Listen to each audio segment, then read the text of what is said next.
The moment the grand hall fell silent, it felt as though the air itself was holding its breath. Chandeliers glowed softly above polished marble floors, and rows of guests sat frozen, waiting for a choice that everyone believed was already decided. This was not just a meeting of status and tradition, it was a moment that would quietly change lives forever. At the center of it all stood a man of power and a family desperate to secure its future, unaware that the simplest act of honesty was about to disrupt everything they thought they knew. Before we go further, if you believe in kindness, second chances, and stories that remind us that true worth goes deeper than appearances, please take a moment to like this video, share it with someone who needs hope, and subscribe to Kindness Corner. Also, tell us in the comments where you're watching from. Your support helps these stories reach more hearts around the world.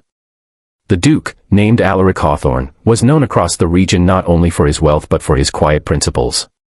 He had inherited a vast estate, generations old, along with a reputation for fairness that felt rare in elite circles. When he arrived at the Whitmore estate that afternoon, everyone assumed his purpose was simple. The Whitmore family had 2 daughters, and tradition dictated that alliances were formed through appearances, prestige, and social approval. The elder daughter, Celine Whitmore, was admired everywhere she went, her beauty praised, her confidence celebrated, her presence always noticed. The younger daughter, Mara Whitmore, stood just a step behind, often overlooked, her calm nature mistaken for insignificance. Mara had learned early in life how invisible someone could become without ever leaving the room. She carried herself with quiet dignity, never demanding attention, never interrupting conversations that flowed past her like she wasn't there. While Celine was guided toward ballrooms and admiration, Mara found comfort in the estate's gardens and libraries, learning to listen rather than shine. Their father, Aldrich Whitmore, a man deeply concerned with reputation, believed success was something that could be displayed, not something that grew quietly within. As preparations were made for the Duke's visit, the household buzzed with unspoken expectations. Every glance, every carefully arranged detail pointed toward Celine. Mara noticed it all, yet she said nothing. Years of being sidelined had taught her that silence was safer than hope. She did not resent her sister, but she understood her place, or so she believed.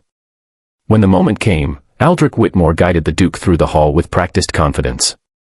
He spoke at length about family legacy, prosperity, and the importance of outward excellence. Without hesitation, he gestured toward Celine, presenting her as the obvious choice. To him, the matter seemed settled before it had even begun. But Alaric Hawthorne was not listening to what was being offered, he was observing what was being revealed. He noticed how Celine smiled effortlessly, accustomed to admiration. He also noticed Mara, standing quietly at the edge, hands folded, eyes thoughtful, neither seeking attention nor shrinking from the moment.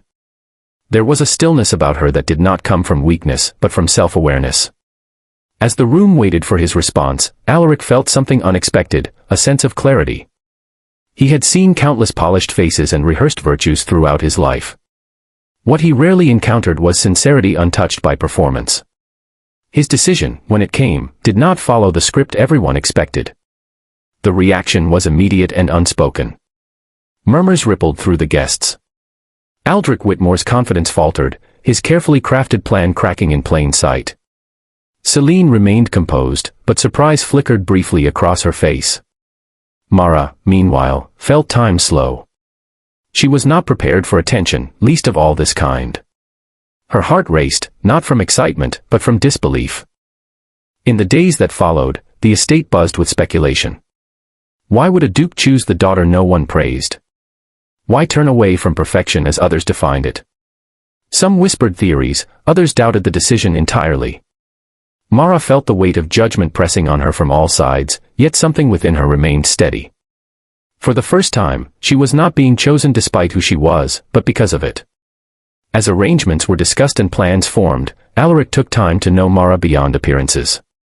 He learned of her love for learning, her compassion for those who worked quietly behind grand walls, and her belief that dignity was not something granted by status. Mara, in turn, saw men who valued depth over display, whose authority came from responsibility rather than pride. Not everything was easy. Aldrich Whitmore struggled to hide his disappointment, and society's expectations loomed heavy. Mara faced moments of doubt, questioning whether she truly belonged in a world that had never made space for her. Yet with every step forward, she realized that being overlooked had given her strength others never needed to develop. Slowly, perspectives began to shift. Staff members who had long noticed Mara's kindness felt seen through her eyes. Guests who once dismissed her found themselves surprised by her insight and grace.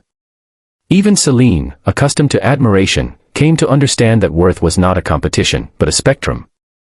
Mara's journey was not about becoming someone else. It was about allowing herself to be visible without changing who she was. She learned that rejection had never defined her, it had prepared her. And Alaric, in choosing her, had not rescued her, he had recognized her. As the seasons changed and the story spread, the tale became less about a duke's unexpected choice and more about the quiet power of authenticity.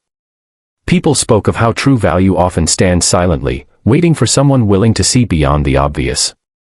If this story is touching your heart, please pause for a moment and engage with it. Like the video, share your thoughts, and let us know if you believe kindness can change destinies. Near the end of the celebration that marked their union, Mara looked around not with triumph, but with gratitude. She had not been chosen because she fit an image, but because she embodied something real. And that realization, more than any title or recognition, was her greatest reward. Before this story ends, we have one special request. Please comment the word "seen" if you believe that quiet hearts deserve recognition too. Because sometimes, the most powerful choice is not the one everyone expects, but the one that finally sees the person who was always there.